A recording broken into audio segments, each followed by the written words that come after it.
Cibiran Pemimpin.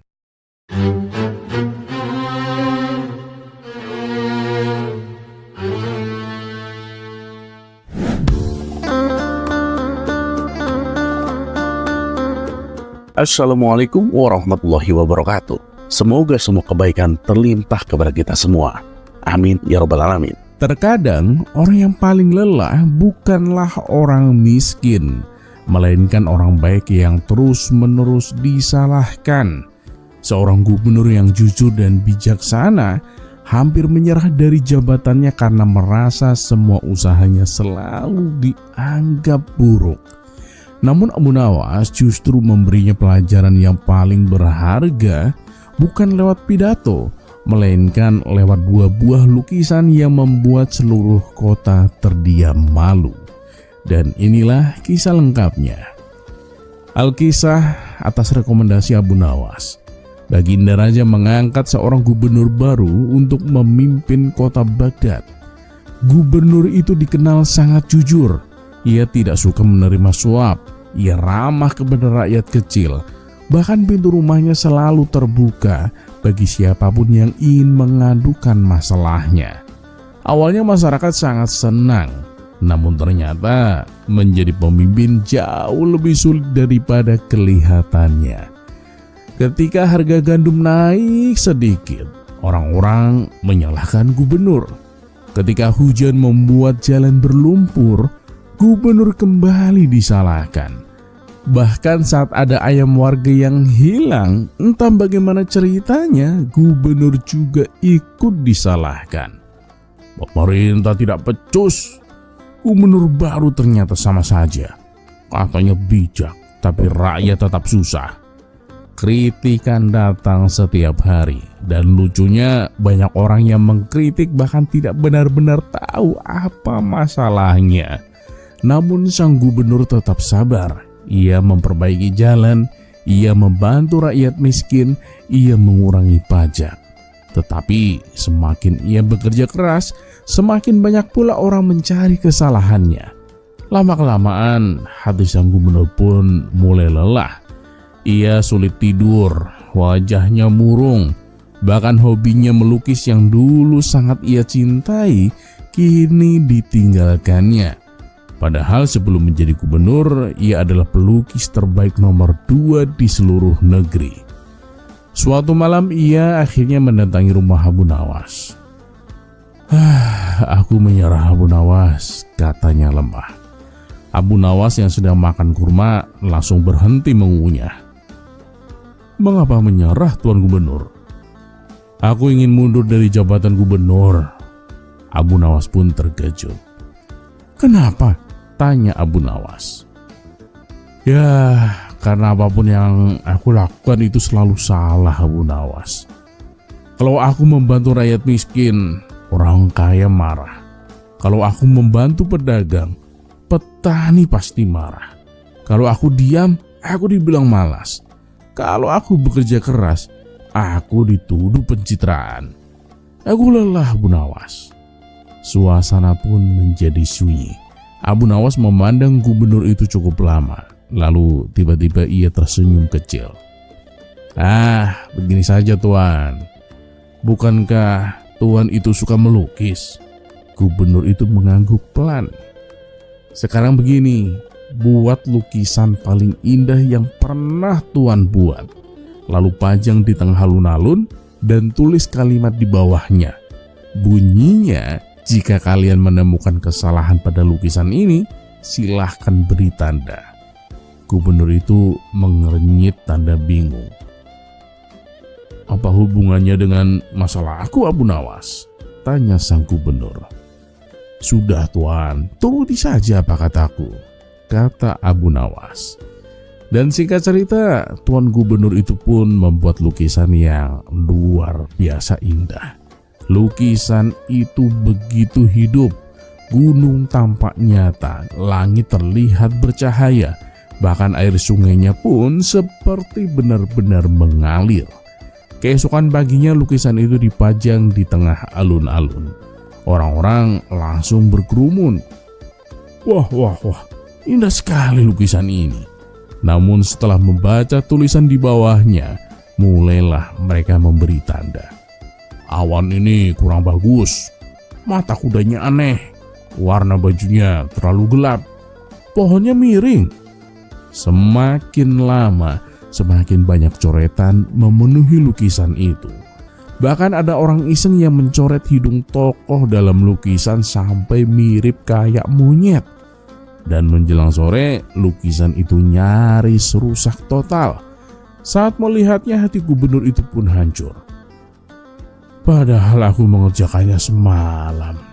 Apa benar lukisanku seburuk ini? Malam itu ia kembali menemui Abu Nawas dengan wajah yang sedih. Namun Abu Nawas malah tertawa kecil. Tenang Tuan Gubernur, permainan belum selesai. Besok buat lagi lukisan yang sama. Tapi kali ini tulis kalimat di bawahnya, bunyinya, jika kalian menemukan kesalahan pada lukisan ini, silahkan perbaiki sendiri. Gubernur itu pun makin bingung dibuatnya.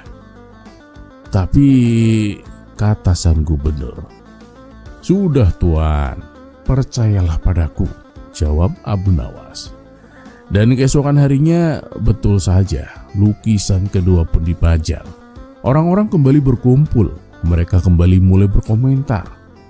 Hidungnya aneh, langitnya kurang cerah, tangannya ini terlalu panjang. Namun ketika membaca tulisan, silahkan perbaiki sendiri, suasana pun mendadak berubah. Tak ada yang bergerak, tak ada yang berani menyentuh lukisan itu. Semua hanya saling memandang. Aku tidak bisa melukis. Aku juga. Takut malah rusak, kata mereka. Hari pun berganti sore. Lukisan itu tetap bersih. Tak ada satupun coretan. Tak ada satupun orang yang memperbaikinya. Melihat itu, Tuan Gubernur pun benar-benar terdiam. Namun keanehan yang sebenarnya baru terjadi pada malam itu. Sang gubernur menemui Abu Nawas untuk terakhir kalinya. Ia mendapati Abu Nawas sedang melukis sesuatu. "Sejak kapan kamu melukis, Abu Nawas?" tanya sang gubernur heran. Abu Nawas pun tersenyum. "Aku tidak sedang melukis, Tuan." "Lalu itu apa?" tanya sang gubernur. "Ini aku sedang belajar menjadi rakyat, Tuan," jawab Abu Nawas. Gubernur itu pun bingung dibuatnya. Abu Nawas lalu menunjuk lukisannya yang berantakan. "Coba lihat ini, Tuan. Jelek sekali kan?"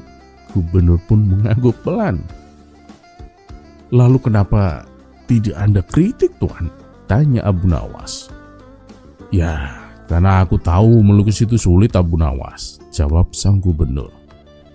"Nah itu Tuan, begitu juga dalam memimpin," kata Abu Nawas sambil tersenyum. Gubernur itu pun langsung terdiam. Abu Nawas lalu berkata pelan, "Orang yang tidak pernah memikul beban biasanya paling mudah mengkritik, Tuan. Karena dari luar semuanya terlihat gampang." Kini mata gubernur itu mulai berkaca-kaca. Namun Abu Nawas belum selesai. "Kalau Tuan berhenti hanya karena dicaci, maka yang menang itu bukan orang baik, Tuan, melainkan orang yang paling banyak berteriak." Suasana pun menjadi hening, dan untuk pertama kalinya sejak berbulan-bulan, gubernur itu tersenyum lagi. Dan sejak malam itu ia tidak lagi takut pada kritikan, karena ia sadar tidak semua orang yang pandai mengkritik mampu memperbaiki.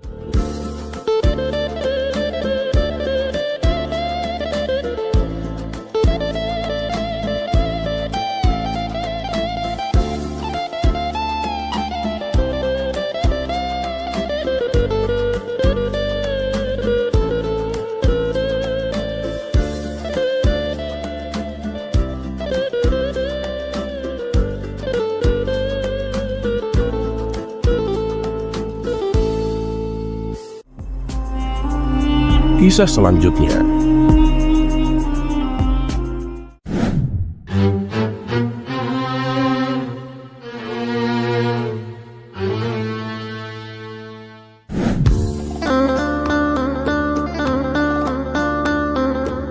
Sudah menjadi suatu kebiasaan ketika ada sebuah makam keramat yang diziarahi banyak orang. Hal itu disebabkan karena di tempat itu dikuburkan seorang yang alim atau seorang pahlawan yang berjasa bagi negaranya. Tujuan para peziarah pun berbeda-beda. Ada yang sekedar mendoakan, ada pula yang meminta keberkahan. Dan di kisah kali ini adalah kisah lucu tentang Abu Nawas dan makam keramat. Kisah ini berawal ketika Abu Nawas silaturahmi ke rumah sahabatnya yang di kampung seberang. Sepulangnya dari sana, Abu Nawas diberi hadiah seekor keledai sebagai kenang-kenangan. Tapi benarlah ungkapan pepatah itu, bahwa jodoh dan hidup atau mati tidak ada yang tahu. Karena beberapa hari kemudian, Abu Nawas mendengar kabar bahwa sahabatnya itu meninggal dunia. Ia tak menyangka sama sekali sahabatnya yang sangat ia cintai pergi begitu cepat. Dan untuk mengobati rasa kehilangannya, Abu Nawas merawat dengan baik keledai pemberian sahabatnya itu. Karena keledai itulah satu-satunya kenangan yang membuatnya selalu teringat akan sahabatnya. Abu Nawas memperlakukan keledai itu dengan sepenuh hati, layaknya ia memperlakukan sahabatnya yang telah meninggal. Dan tidak berselang lama, Abu Nawas kembali dirundung duka karena keledai pemberian sahabatnya juga ikut mati. Ia pun menguburkannya di kampung sahabatnya. Setelah selesai mengubur, Abu Nawas pun bersimpuh di pusara sambil meratapi keledainya dengan bercucuran air mata. Entah karena kebetulan atau gimana, saat itu lewatlah rombongan warga yang melintas di tempat tersebut. Mereka berpikir bahwa yang dimakamkan adalah pasti orang suci. Sebab Abu Nawas yang terkenal alim dan pintar saja sampai rela datang ke kampung mereka hanya untuk menziarahi makam itu. Apalagi mereka melihat Abu Nawas tampak sangat sedih.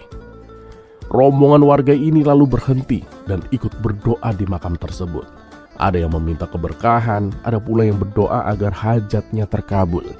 Hal ini tentu membuat Abu Nawas kaget. "Hei, apa yang kalian lakukan?" tanya Abu Nawas heran. "Kami juga ingin mendapatkan berkah sepertimu.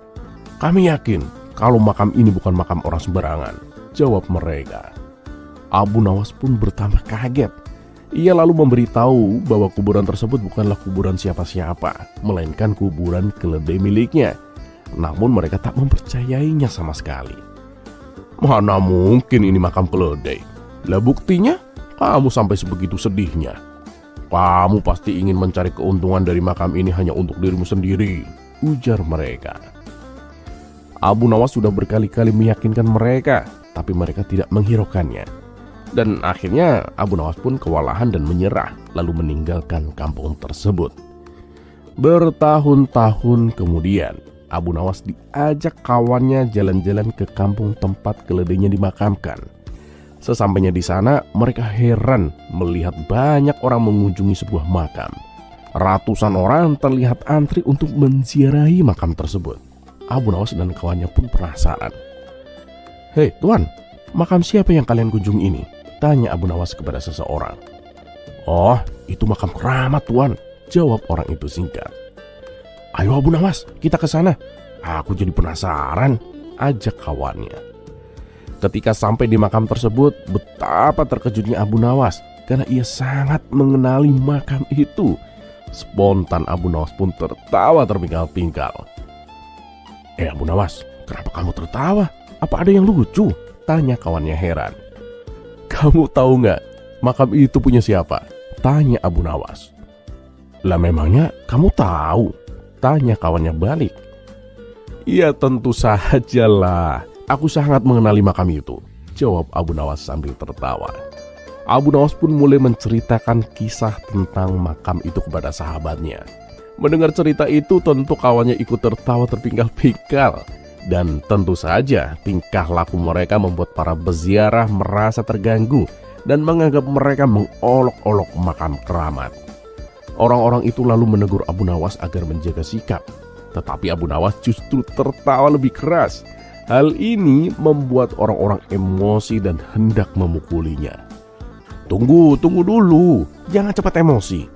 Kalian tahu tidak, makam yang kalian keramatkan itu bukan makam orang alim, tapi makam keledaiku yang mati.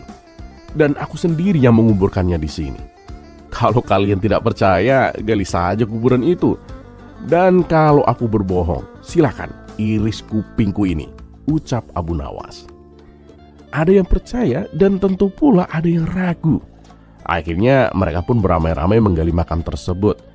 Dan ternyata memang benar. Yang mereka temukan adalah tulang belulang seekor keledai. Salah seorang warga pun bertanya, "Kenapa bisa seperti ini, Abu Nawas?" Abu Nawas pun lalu menjelaskan awal mula kisahnya, termasuk alasan keledainya dimakamkan di kampung tersebut. Dan sejak saat itu orang-orang pun sadar dan tidak lagi menganggap makam tersebut sebagai makam keramat.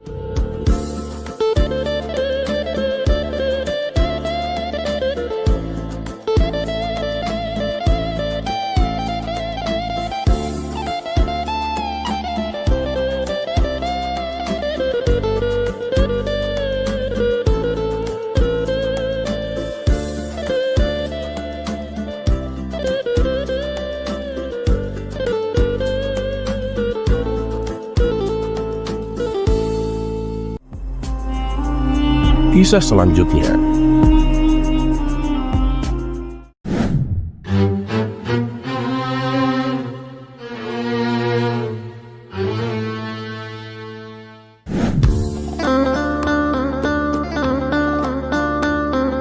Pada suatu hari, Abu Jahil datang ke rumah Abu Nawas sambil menggendong sekantung kacang goreng. Wajahnya penuh kebingungan. "Abu Nawas, tolong aku Abu Nawas. Ada sesuatu yang terus menggangguku," seru Abu Jahil sambil duduk di tikar. Abu Nawas pun mengerutkan dahi. "Ada apa, Abu Jahil? Jangan bilang kamu punya masalah lagi dengan ayam tetangga yang berkokok tengah malam." "Bukan itu, ini lebih besar. Aku ingin tahu kenapa manusia itu punya rasa ingin tahu yang sangat tinggi, Abu Nawas." Abu Jahil mengangkat sekantung kacang itu.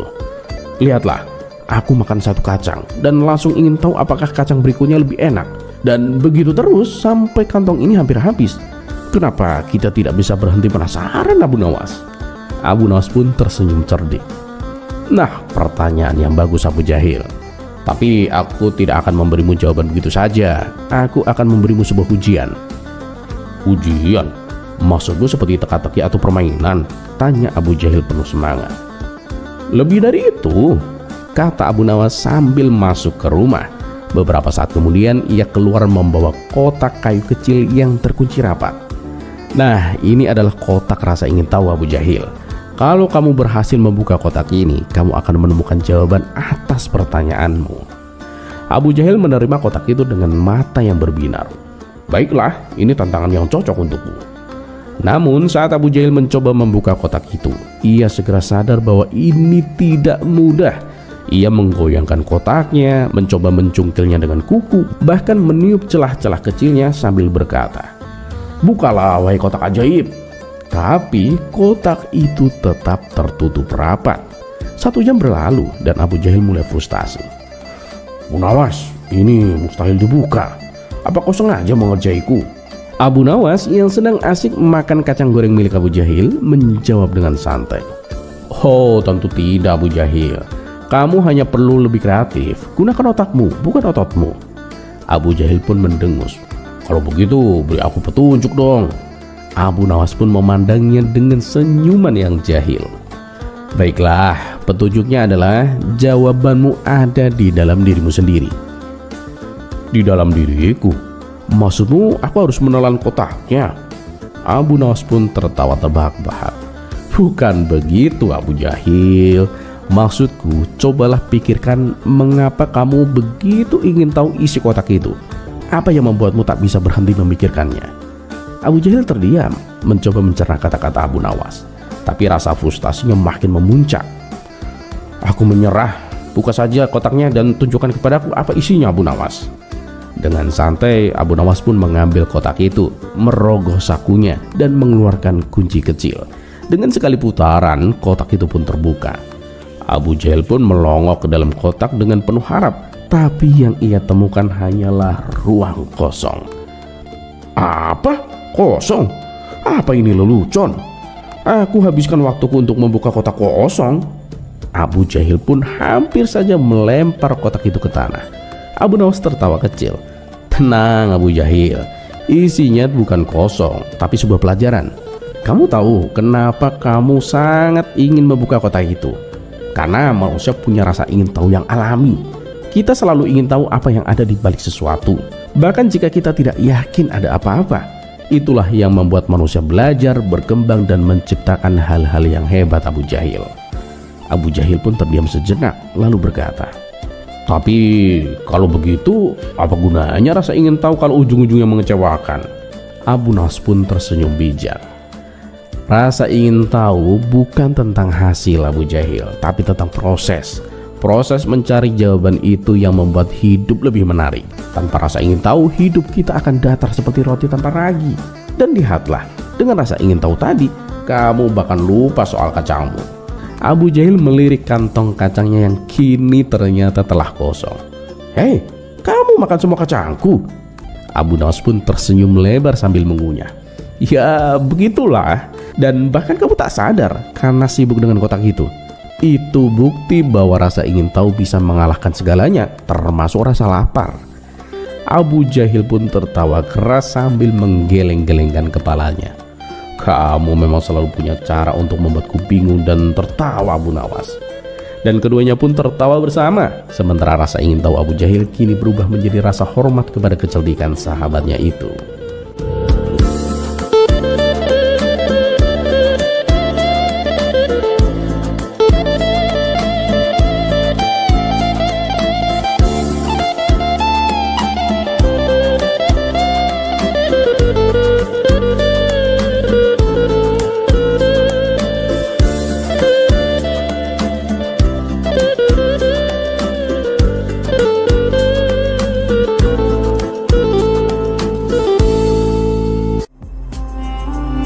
Kisah selanjutnya,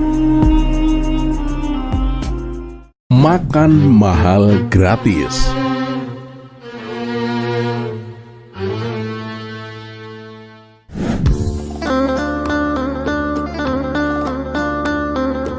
Suatu hari, Abu Nawas melancong ke negeri Mesir. Ia kemudian mendatangi sebuah warung makan yang terkenal dengan harganya yang mahal. Wajar saja, sebab hidangan yang disajikan adalah menu istimewa. Dan tamu-tamunya bukan orang biasa, melainkan para pejabat serta saudagar kaya. Setibanya di sana, Abu Nawas bertanya kepada pelayan, "Aku ingin bertemu dengan Hasan." Pelayan itu pun menjawab, "Maksud Tuan Hasan pemilik warung ini?" Abu Nawas pun berkata, "Ya, benar." Maka pergilah si pelayan menghadap Hasan. "Tuan, ada seseorang yang datang mencari Anda," kata si pelayan. "Siapa?" tanya Hasan. "Tidak tahu, Tuan, tapi sepertinya bukan orang sini," jawab pelayan. Hasan lalu berkata dengan kesal, "Beritahu dia, kalau ingin bertemu denganku harus membayar 100 dinar. Aku sedang sibuk." Dan tanpa diduga, ketika pesan itu disampaikan, Abu Nawas pun tidak keberatan. Tentu saja hal ini membuat Hasan keheranan. Ia pun segera menyambut Abu Nawas dan mempersilahkannya duduk. Setelah Abu Nawas memberikan 100 dinar, Hasan berkata kepada pelayannya, "Wahai pelayan, berikan orang ini makanan yang enak dan istimewa." Tak lama berselang, hidangan pun datang dan disajikan di depan Abu Nawas. Sembari ia menikmati makanan, Hasan bertanya, "Bagaimana Tuan? Apakah makanannya enak?" Abu Nawas pun menjawab, "Ya, ini enak sekali. Ini baru pertama kali aku merasakan hidangan yang begitu lezat." Hasan pun tersenyum lalu berkata, "Tentu saja Tuan, hidangan ini mahal sekali Tuan. Satu porsinya saja seharga 20 dinar Tuan." Dan keesokan harinya, Abu Nawas kembali mendatangi warung tersebut dan meminta bertemu dengan Hasan. Si pelayan segera menghadap majikannya. "Tuan, orang yang kemarin itu datang lagi. Dia kembali meminta bertemu dengan Tuan." Mendengar itu, Hasan pun kembali memberikan syarat yang sama, yaitu harus membayar 100 dinar. Dan anehnya, permintaan itu lagi-lagi disanggupi oleh Abu Nawas. Setelah uangnya diserahkan, Hasan pun menyuguhkan hidangan yang paling istimewa. "Silakan Tuan, nikmati hidangan dari warung kami," kata Hasan sambil tersenyum ramah. Di hari ketiga, Abu Nawas datang lagi dengan permintaan yang sama. Hal ini membuat Hasan semakin heran.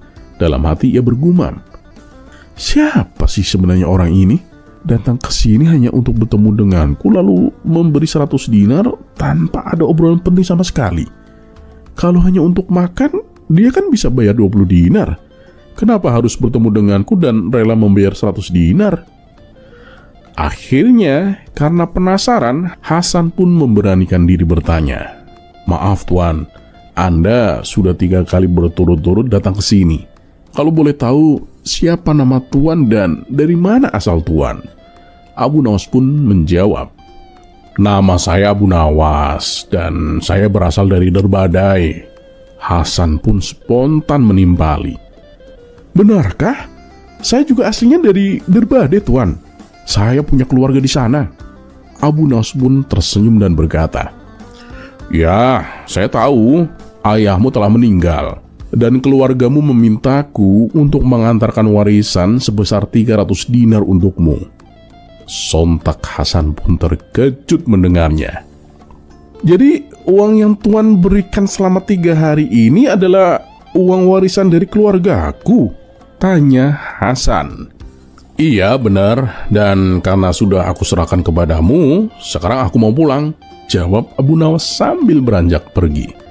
Hasan pun menggerutu, "Sialan, aku telah dikerjai. 3 hari aku memberikan makanan mahal secara cuma-cuma."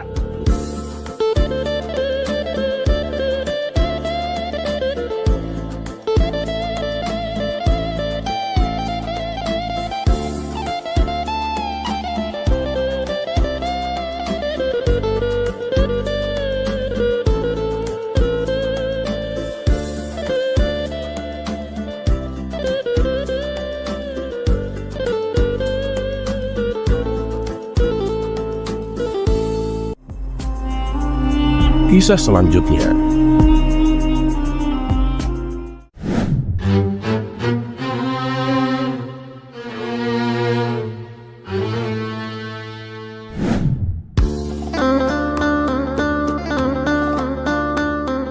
Tak diragukan lagi, memang sudahlah kita akui, Abu Nawas dan Abu Jahil itu pembawa kebahagiaan.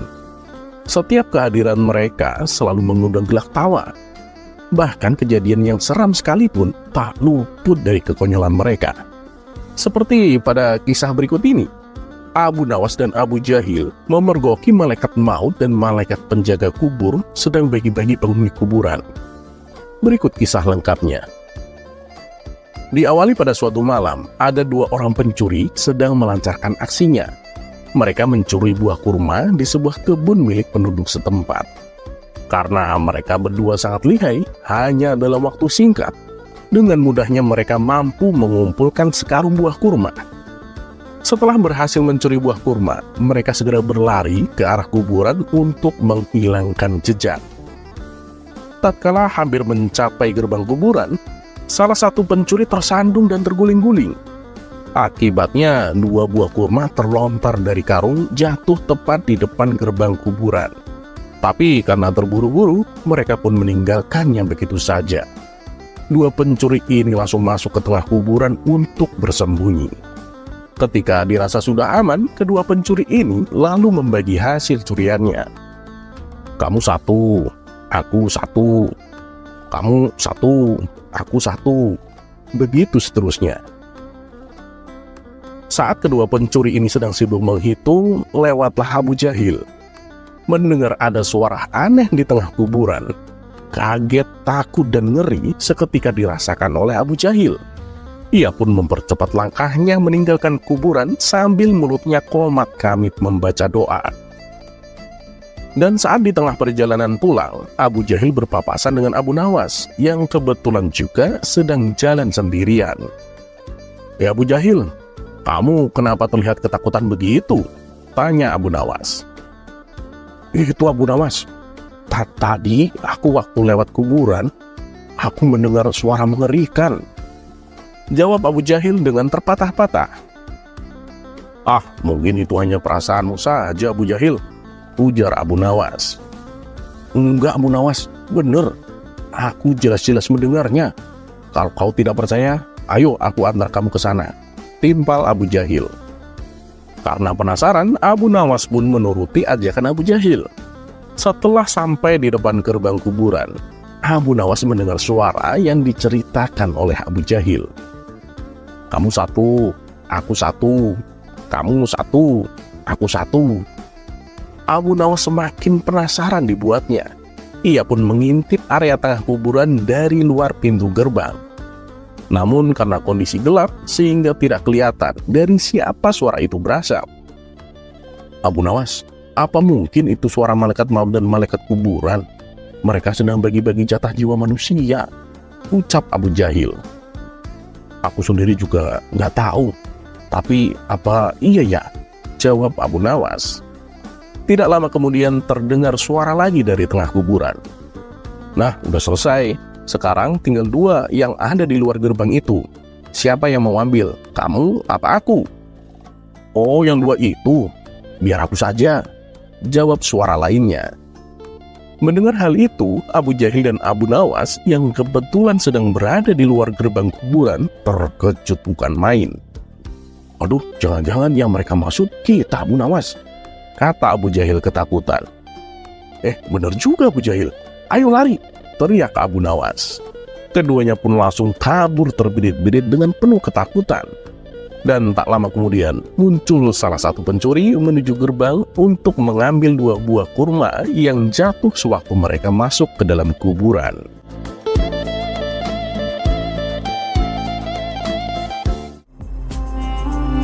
Kisah selanjutnya.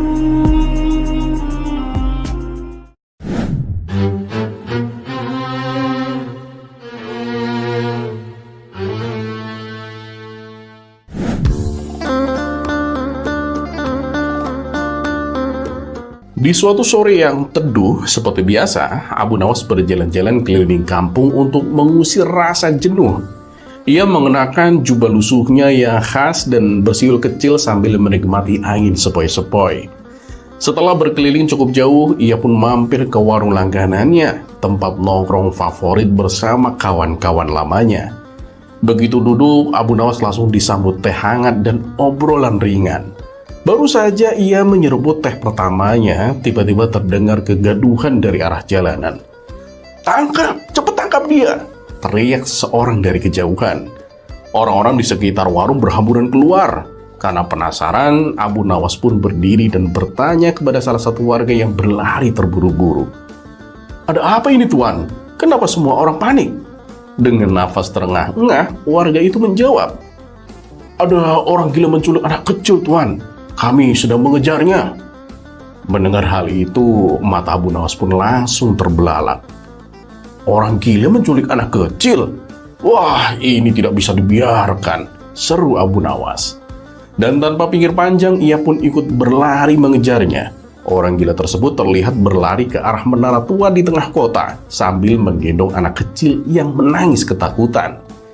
Warga semakin banyak yang ikut mengejar. Namun semakin dikejar, si penculik makin panik. Setibanya di menara, ia pun langsung memanjat cepat ke atas sambil tetap membawa si anak kecil. Saat beberapa warga mencoba ikut naik, tiba-tiba orang gila itu berteriak keras dari atas menara.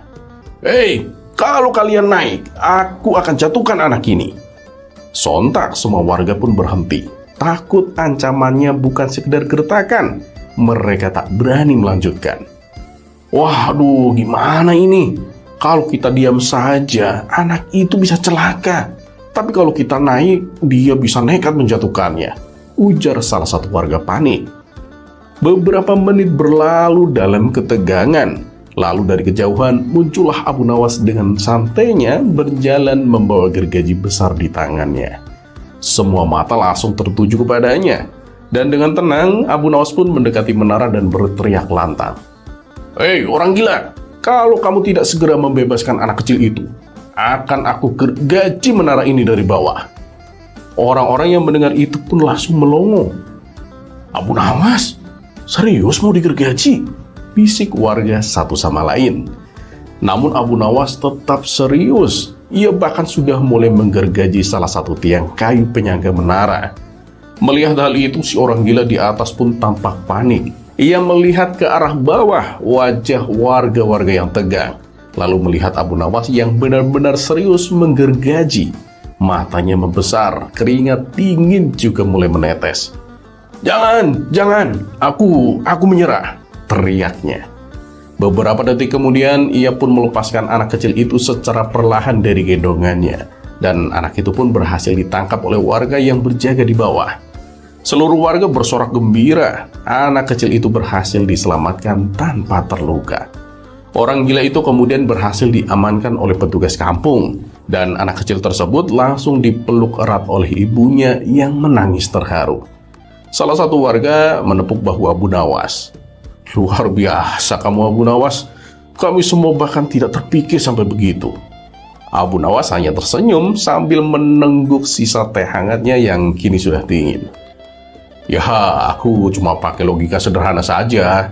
Kalau orang gila bisa bikin ancaman, ya aku juga bisa. Warga pun tertawa lega. Dan hari itu Abu Nawas kembali menjadi pahlawan kampung dengan gergaji sebagai senjatanya.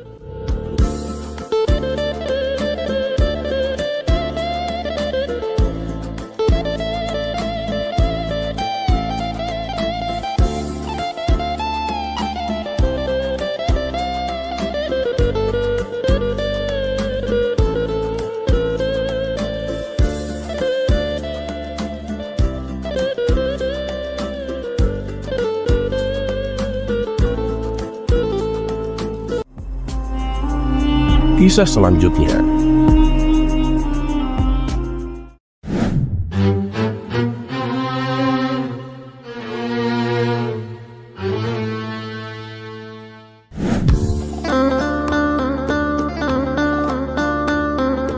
Tersebutlah di negeri Baghdad, hiduplah seorang saudagar yang sangat pelit. Ia adalah tetangga Abu Nawas. Padahal kekayaannya itu sangat berlimpah. Rumahnya megah dan mewah, berdiri kokoh di antara rumah-rumah tetangganya yang kumuh. Namun demikian, ia tak memiliki rasa belas kasihan. Melihat para tetangganya hidup dalam kemiskinan, ia justru memandang mereka sebelah mata dan enggan bersedekah walaupun hanya sedikit. Abu Nawas yang tidak suka dengan sifat tetangganya yang fakir itu pun berniat mengerjainya. Beberapa hari kemudian, Abu Nawas datang ke rumah sang saudagar. Sesampainya di depan gerbang, ia berteriak mengucapkan salam. Assalamualaikum, izinkan saya masuk tuan. Mendengar ada yang berteriak dari luar, sang tuan rumah pun menghampirinya. Ternyata yang datang adalah Abu Nawas. Ia pun langsung menyambutnya dengan ramah walau hanya berbasa-basi. Waalaikumsalam Abu Nawas. Ayo silakan masuk. Tumben kamu main ke rumah saya, ucapnya. Setelah dipersilakan duduk di ruangan tamu, Abu Nawas pun berkata, saya ada sesuatu yang penting yang ingin saya bicarakan tuan. Apa itu Abu Nawas? Tanyanya penasaran. Jadi begini tuan, saya ingin membuat pengakuan.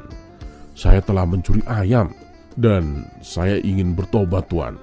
Maafkanlah dosa saya tuan, ucap Abu Nawas dengan nada memelas. Aduh Abu Nawas, saya tidak bisa mengampuni dosamu. Hanya Tuhan yang bisa melakukannya, jawab tetangganya. Lalu, apa yang harus saya lakukan dengan ayam curian ini tuan? Tanya Abu Nawas. Ya, kembalikan saja ayam itu kepada pemiliknya Abu Nawas, jawab si tetangganya. Oh begitu ya tuan, tapi maukah tuan mengambil ayam ini? Tanya Abu Nawas. Oh tidak Abu Nawas, saya kan sudah bilang, kembalikan saja kepada pemiliknya, ucap tetangganya menegaskan. Jadi tuan benar-benar tidak mau menerima ayam ini? Tanya Abu Nawas sekali lagi. Sekali tidak tetap tidak Abu Nawas, jawabnya mulai emosi.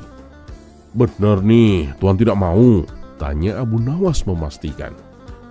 Ya, betul, saya tidak mau Abu Nawas.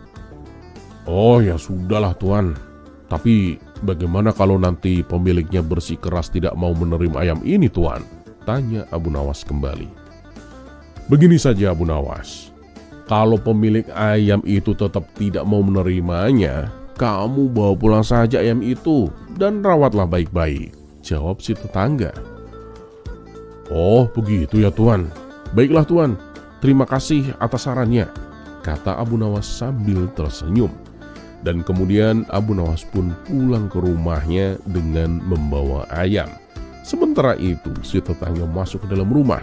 Tapi begitu ia sampai di halaman belakang, betapa terkejutnya dia. Ayamku hilang satu. Seketika ia pun sadar. Wah, kurang ajar Abu Nawas. Ternyata ayam yang dia curi itu ayamku sendiri, geramnya dalam hati. Dan keesokan harinya, saudagar itu pun langsung mendatangi rumah Abu Nawas. Hei, Abu Nawas, ayam yang kamu curi itu ternyata ayamku ya? Cepat kembalikan, teriaknya penuh emosi. Oh, tidak bisa, Tuan, jawab Abu Nawas santai. Tuan sendiri kan yang telah memberikannya kepadaku. Padahal sudah berulang kali aku menawarkan agar Tuan mau menerima ayam itu. Tapi Tuan selalu menolaknya. Bahkan Tuan menyarankan agar aku membawanya pulang dan merawatnya. Ya, jadi aku ikuti saran Tuan. Dan lagian, ayamnya juga sudah kupotong dan kujadikan ayam goreng, lanjut Abu Nawas. Abu Nawas, akan kubalas perbuatanmu nanti, teriak tetangganya marah dan geram. Ia pun pergi meninggalkan rumah Abu Nawas.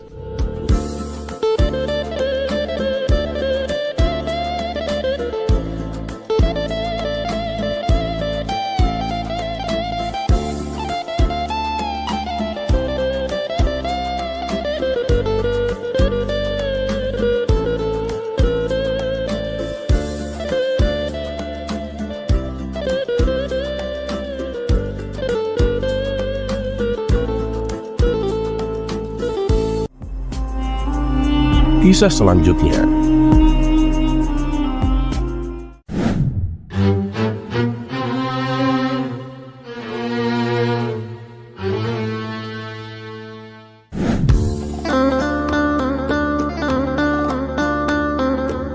sebuah kampung yang ramai, suasana menjelang Ramadan terasa semarak. Orang-orang mulai membersihkan masjid, mempersiapkan bahan makanan dan menata jadwal tarawih. Namun di tengah keramaian itu, Abu Jahil justru duduk lesu di depan rumahnya, menghela nafas panjang. Melihat sahabatnya seperti itu, Abu Nawas pun menghampiri. Wahai Abu Jahil, kenapa kamu cemberut seperti kehilangan separuh isi warungmu? Tanyanya sambil tersenyum. Abu Jahil pun mengeluh. Abu Nawas, Ramadan akan datang Abu Nawas, dan aku malah merasa terbebani. Harus puasa sebulan penuh, gak bisa makan siang, harus bangun sahur. Capek. Abu Nawas pun tertawa kecil. Wah, kamu ini seperti anak kecil yang menangis karena disuruh sekolah. Padahal di sekolah kan banyak ilmu dan teman baru.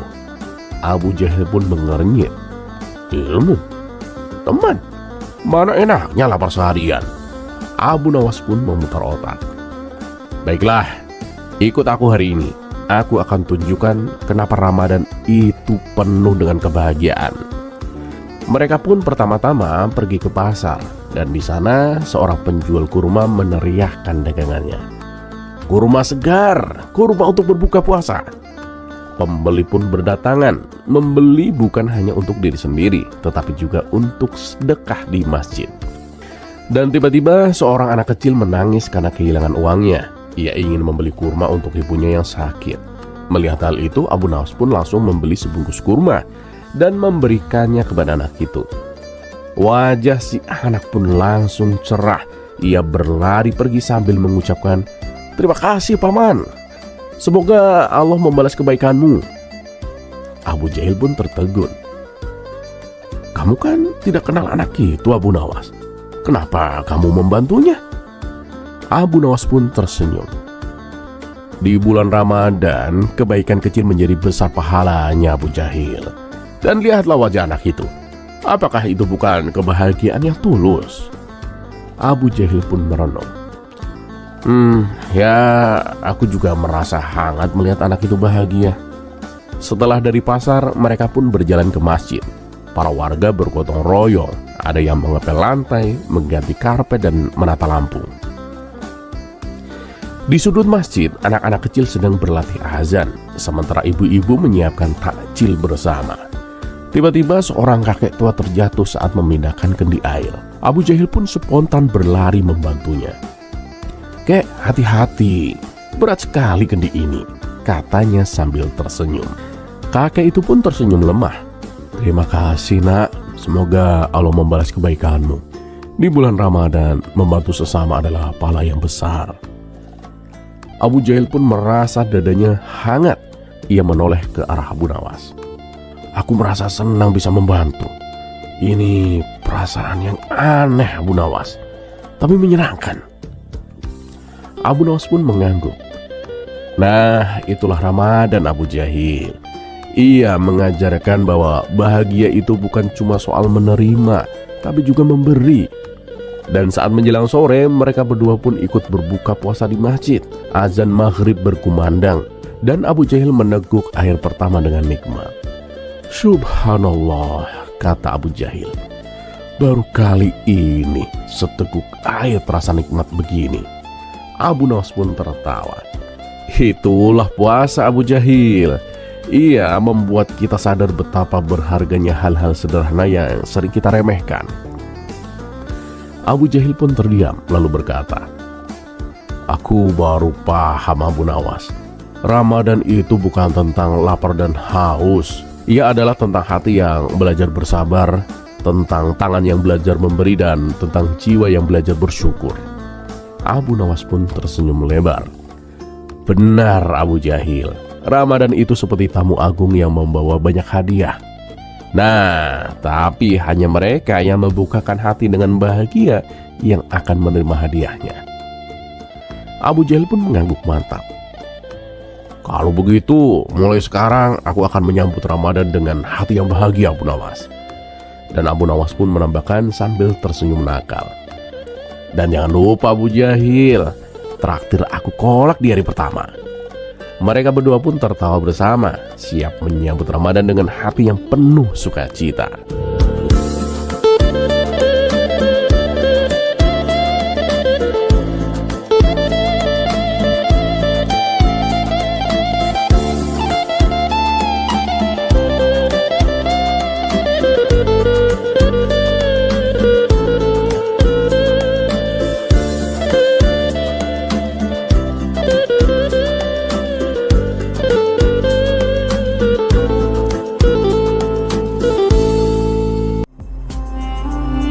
Kisah selanjutnya.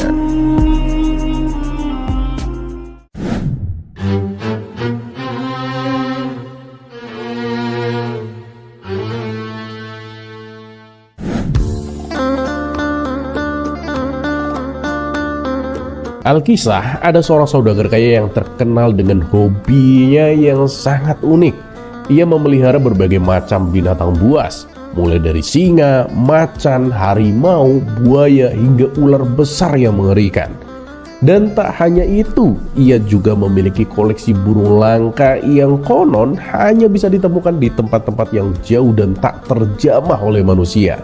Kebun binatang miliknya lebih mirip seperti taman safari pribadi yang tak bisa ditemukan dimanapun kecuali di dunia imajinasinya.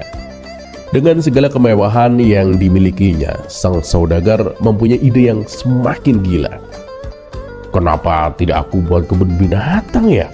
Pasti orang-orang akan berbondong-bondong datang untuk melihat koleksi binatang-binatang langkaku," katanya suatu pagi dengan penuh keyakinan. Setelah mempersiapkan segala sesuatunya, dari bangunan yang megah hingga koleksi binatangnya yang luar biasa, sang saudagar pun membuka kebun binatang untuk umum. Namun, alih-alih ramai pengunjung, kebun binatang itu malah sepi seperti kuburan. Ia sudah menurunkan harga tiket, membuat promosi besar-besaran, bahkan menyewa penyanyi terkenal untuk membuka acara. Namun hasilnya tetap nihil. Pengunjung yang datang bisa dihitung dengan jari, dan kebun binatang itu tak lebih ramai daripada pasar yang tutup di malam hari. Di tengah kebingungannya, si saudagar memutuskan untuk mengundang Abu Nawas, teman lamanya yang terkenal dengan kebijaksanaannya, untuk memberikan solusi. Dan ketika Abu Nawas tiba, saudagar menyambutnya dengan ramah. Tumbukan hidangan lezat pun disuguhkan untuk menghormati tamunya itu.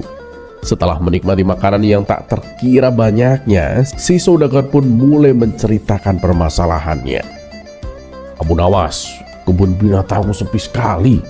Aku sudah mengeluarkan banyak uang untuk membangun semua ini, tapi pengunjungnya malah tidak ada. Kira-kira apa yang harus aku lakukan, Abu Nawas? Tanya sang saudagar dengan wajah penuh kecemasan. Abu Nawas pun tersenyum lebar. Tenang saja sahabatku. Aku punya ide yang pasti akan mengubah nasib kebun binatangmu. Benarkah?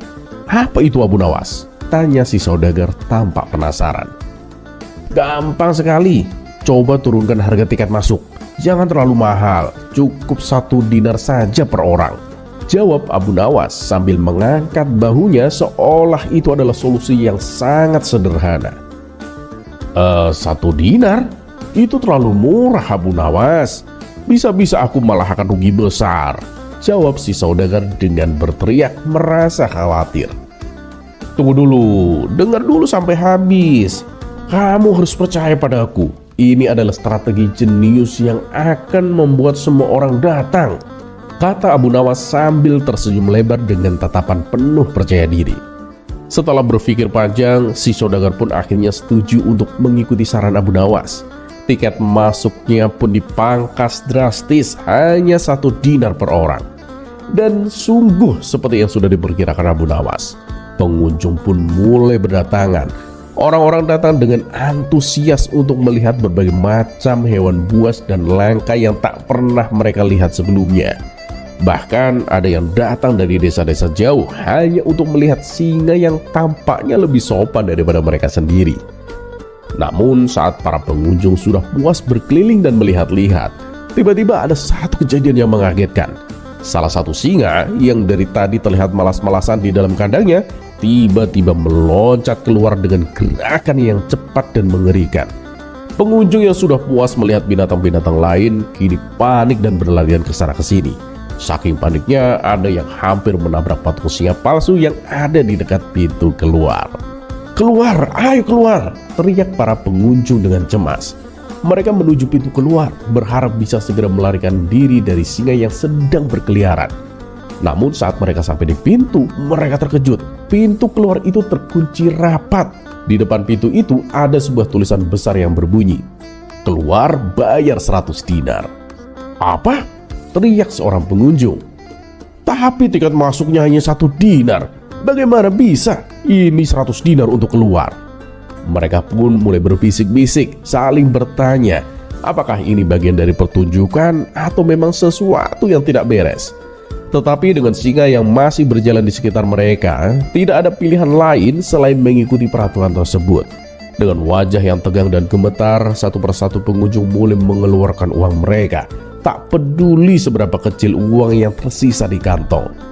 Sementara itu, sang saudagar yang sejak tadi mengamati dari jauh tersenyum lebar. "Mantap, kebun binatangku penuh dengan pengunjung sekarang. Mereka datang bukan hanya untuk melihat binatang, tetapi juga untuk mendapatkan pengalaman ekstrim." Abu Nawas hanya tersenyum bijak. Ya, begitulah sahabatku. Terkadang cara untuk menarik perhatian adalah dengan sedikit kejutan. Tapi ingat, jangan sampai terlalu sering melakukan trik ini. Bisa-bisa yang datang hanya orang-orang yang penasaran dengan apa yang akan terjadi selanjutnya. Dan begitulah kebun binatang itu menjadi sangat ramai. Meskipun banyak yang merasa kesal dengan biaya keluar yang tinggi, mereka tetap merasa puas karena pengalaman yang mereka dapatkan. Dan yang lebih penting, sang saudagar tak hanya mendapatkan banyak pengunjung, tetapi juga sebuah pelajaran berharga tentang cara berbisnis yang penuh dengan kreativitas.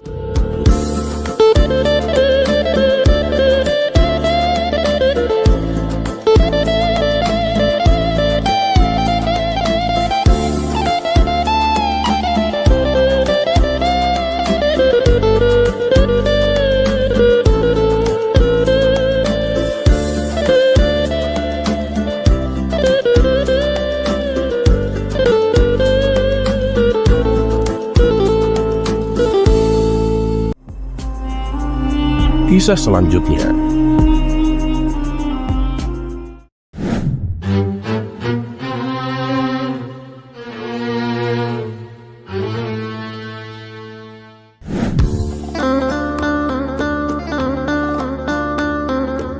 Pada suatu ketika, Baginda Raja kedatangan 3 orang tamu dari desa. Ketiga orang ini adalah Ahmad, Zulfikar, dan Wahab. Mereka sedang mengalami permasalahan yang cukup rumit, dan karena itulah mereka datang untuk meminta solusi kepada Baginda Raja. "Memangnya apa permasalahan yang membuat kalian bingung seperti itu?" tanya Baginda Raja. Salah satu dari mereka, Ahmad, menjawab, "Ampun Paduka yang mulia, saya mempunyai 3 ekor kambing betina Paduka, dan teman saya Zulfikar memiliki 1 ekor kambing jantan. Kami berdua sepakat menitipkan semua kambing itu kepada Wahab untuk dikembangbiakan Paduka. Dan kami juga sudah membuat kesepakatan bahwa jika kambing-kambing itu beranak, maka keuntungannya akan dibagi 3 Paduka. Nah, adapun pembagiannya adalah sebagai berikut Paduka. Saya mendapat separuh dari jumlah kambing yang ada. Zulfikar mendapatkan 1/3 dan Wahab mendapatkan 1/8 Paduka," jelas Ahmad. "Lalu apakah kambingnya sudah beranak pinak?" tanya Baginda Raja. "Sudah Paduka yang mulia," jawab Ahmad. "Bahkan sekarang jumlahnya sudah mencapai 23 ekor Paduka. Nah, dengan jumlah tersebutlah kami menjadi bingung bagaimana cara membaginya sesuai dengan kesepakatan." Mendengar keluhan itu, Baginda Raja pun terdiam dan mulai berpikir. Membagi 23 ekor kambing sesuai perjanjian tentu bukan hal yang mudah. Jika Ahmad mendapatkan 1/2, berarti ia mendapatkan 11,5 ekor.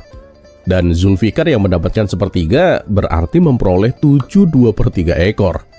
Dan sedangkan Wahab yang mendapatkan 1/8 berarti hanya 27/8 ekor. Tentu tidak mungkin membagi kambing dengan cara dipotong-potong begitu, pikir Baginda Raja. Yang ada justru akan makin rumit. Para pejabat dan menteri yang hadir pun tak sanggup memecahkan masalah itu. Melihat keadaan tersebut, Baginda Raja pun akhirnya memutuskan untuk memanggil Abu Nawas. "Mungkin Abu Nawas bisa mengatasi masalah ini," gumam Baginda Raja dalam hati. Lalu Baginda Raja menyuruh prajurit untuk memanggil Abu Nawas ke istana. Dan benar saja, tak lama kemudian datanglah Abu Nawas menghadap. "Ampun Paduka yang mulia, ada gerangan apa Paduka memanggil hamba?" tanya Abu Nawas. Baginda Raja pun kemudian menjelaskan permasalahan yang sedang dihadapi oleh Ahmad, Zulfikar, dan Wahab. "Oh, kalau begitu sih gampang Paduka," jawab Abu Nawas santai. "Insya Allah saya bisa menyelesaikannya dengan adil. Saya minta tolong kambing-kambingnya dibawa masuk ke dalam istana," lanjut Abu Nawas. Dan akhirnya ke-23 kambing itu dituntun masuk ke dalam istana. Setelah menghitung ulang dan memastikan jumlahnya benar, Abu Nawas kemudian berkata, "Paduka yang mulia, izinkan saya meminjam 1 ekor kambing milik Paduka." Baginda Raja pun meminjamkan 1 ekor kambing, sehingga jumlahnya menjadi 24 ekor. Nah, sekarang jumlahnya 24. Untuk Ahmad, karena Anda mendapatkan setengah bagian, silakan ambil 12 ekor kambing, ujar Abu Nawas. Ahmad pun mengambil 12 ekor kambing. Nah, untuk Zulfikar, karena Anda mendapatkan 1/3, maka silahkan ambil 8 ekor, lanjut Abu Nawas. Zulfikar pun mengambil bagiannya. Untuk Pak Wahab, karena Anda mendapatkan 1/3, silahkan Anda ambil 3 ekor kambing, kata Abu Nawas. Wahab pun juga mengambil bagiannya. Nah, sekarang tinggal 1 ekor. Karena kambing itu saya pinjam dari Paduka Raja, maka saya kembalikan lagi ke Paduka, jelas Abu Nawas. Dengan demikian, semuanya mendapatkan hak sesuai dengan kesepakatan tanpa harus memotong-motong kambing. Ketiga orang itu pun merasa puas dengan solusi yang diberikan oleh Abu Nawas. Mereka berterima kasih dan kembali ke rumah masing-masing. Baginda Raja juga berterima kasih kepada Abu Nawas dan memberikan hadiah karena telah membantu menyelesaikan persoalan rakyatnya.